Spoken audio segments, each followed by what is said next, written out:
Today I want to talk to you about no dig and if it actually works.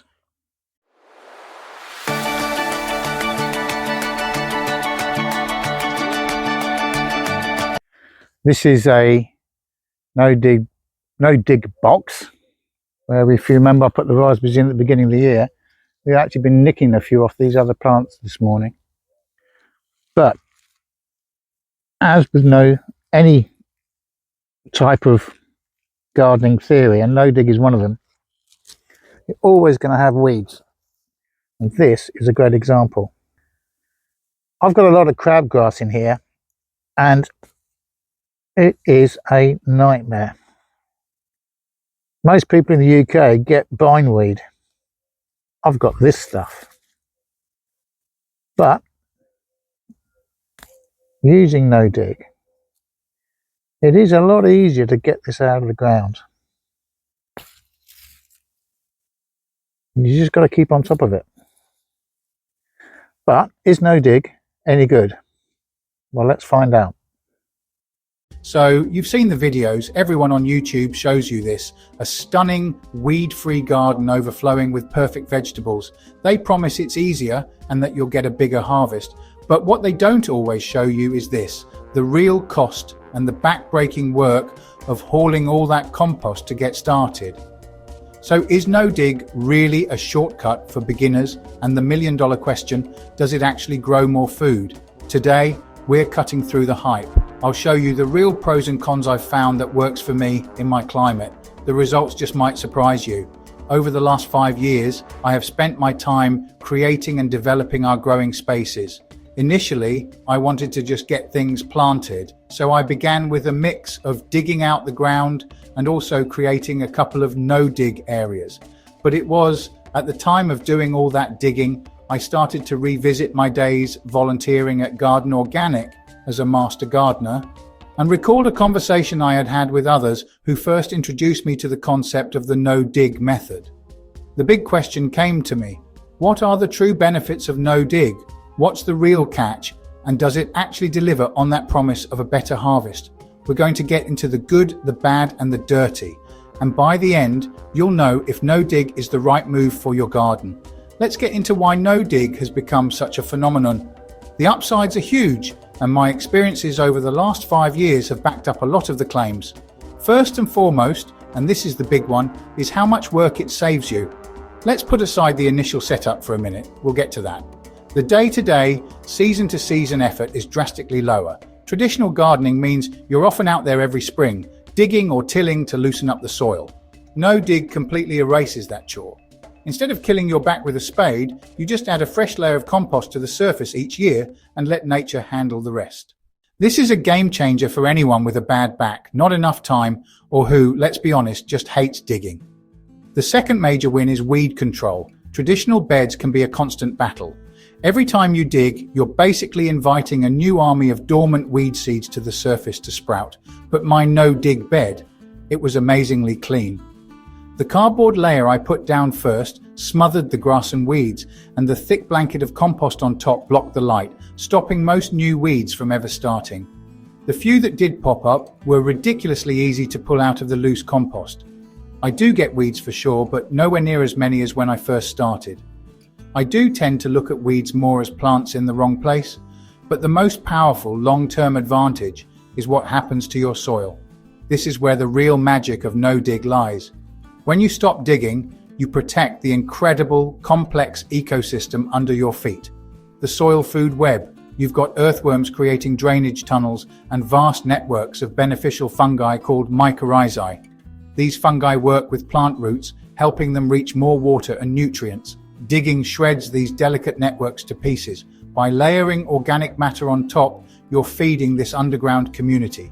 They break down the compost, aerating the soil naturally and creating a resilient structure that holds water better and even stores more carbon in the ground.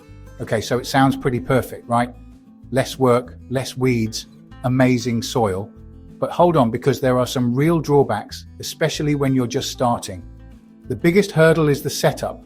While you skip the labor of digging, you trade it for a new massive job, getting your hands on a huge amount of organic matter. A new no-dig bed needs a thick layer of compost, 4 to 6 inches deep, to kill the weeds and give your plants room to grow. This can get expensive fast, and it's a serious workout. If you don't have a big compost pile of your own, you're looking at buying dozens of bags or even a truckload of compost. I found this out. Having sourced a supplier of green waste compost, it came 8 tons of it, or 2 lorry loads. The cost adds up, and so does the effort of moving it all. As well as the compost, finding cardboard was a struggle, so I improvised and instead used sawdust as a great alternative. If you are a regular viewer to the channel, you will know I have a big growing space, hence the need for 2 lorry loads. Another thing I noticed is that no-dig beds warm up slower in the spring. That thick mulch layer that's so great for weeds also acts as an insulator. In cooler climates, this can set your planting schedule back a week or 2 while you wait for the soil to get warm enough for seeds. And finally, a word of caution. All that rich, moist compost and mulch creates a 5-star resort for slugs. While a healthy no-dig ecosystem eventually brings in predators like beetles that eat slugs, that balance can take time to establish. In the first year or 2, you might find yourself in a nightly battle against these slimy invaders. If this honest breakdown is helping clear things up for you, do me a favor and hit that like button. It really helps other gardeners find the video and figure out if no-dig is the right choice for them. So, do you actually get more food? This is what it all comes down to, right? Does all this lead to a bigger harvest? Throughout the season, the plants consistently look a bit healthier and more vibrant, especially during dry spells. The leaves on the kale were a deeper green, which told me they were less stressed, probably thanks to the compost holding on to more water. The no-dig pioneer, Charles Dowding, has run trials for years, showing that his no-dig beds consistently produce healthier plants. But looks aren't everything. The real test is the weight of the harvest. The first year was spent getting to know my new location, having moved from a temperate oceanic climate to a continental warm climate where the winters can be cold and the summers very hot, took some getting used to. Plus I had to install a form of irrigation. So on top of sourcing the initial compost and other raw materials to get going, plus designing the layout and creating areas to make my own compost and then make it, I did not record any results for the first 2 seasons. Once set up, year 3 gave us just over 500 kilos of produce and year 4 over 532 kilos. This year is very different. I have trialed new crops. Some have failed and others not too bad. But the biggest challenge has surely been the heat. I have seen a big reduction in pollinating insects that has a direct effect on yields, and so now I have already planned for next year by expanding the growing spaces to grow more flowers to attract the bees. After 5 years of growing fruit and veg here organically and by not digging, is this the garden miracle it's cracked up to be? My answer is a solid yes, but it's not a magic wand, but it is a smarter, more sustainable way to garden. The pros are legit. You will absolutely save your back and spend less time weeding. You will build incredible living soil that's teeming with life. But the cons are just as real. The upfront cost and grunt work of sourcing compost is a major hurdle for a lot of people just starting out. The slow warm-up in spring is something to plan for, and you have to be ready to play the long game, as the biggest benefits to your soil take a few seasons to fully kick in. So who is no-dig really for? I think it's a fantastic method for almost anyone, but it's a perfect fit for gardeners who want to minimize hard labor and for those starting out with poor compacted soil. If you're on a tight budget, my advice is to start small. Build 1 no-dig bed this year, start a big compost pile and scale up over time. For me, the verdict is in. The combination of less work, healthier soil and a bigger harvest is a winner. How about you? Are you on Team Dig or Team No Dig? Let me know about your own gardening adventures in the comments below. Share what worked, what failed, and tips for others starting out. It's an adaptation that helps build resilience. Your harvest will vary by climate, pollination, and water, but the evidence from my plot is clear. Productivity matched or exceeded traditional methods over time. If you're unsure, try a small bed and experiment. You'll learn fast and avoid the large upfront cost until you scale. For me, the verdict is in. The combination of less work, healthier soil, and a bigger harvest is a winner.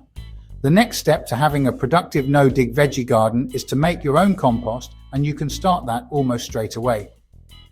In our next video, I will share with you how I make our own compost here, and you will see my setup, plus what I put into it and how I look after it to give me the food I need to feed my soil. So stay tuned to the channel by hitting the subscribe button, and soon you will be seeing just how easy this can all be on your journey to becoming more self-reliant. As with any method of growing, there will always be times when you may need to move slightly off course. As an example, you will need to dig a hole perhaps to plant a tree in your orchard, or even plant up some fruit canes like raspberries. So don't abandon your spade just yet.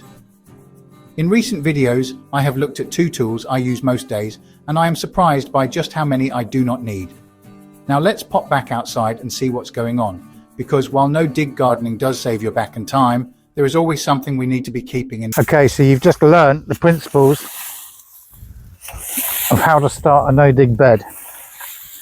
Now, as I'm pulling this stuff out of here, this is all the grass that's dried off because of the heat this year. And in that video, we just mentioned about how we're going to learn next about making our own compost. And this is a brilliant addition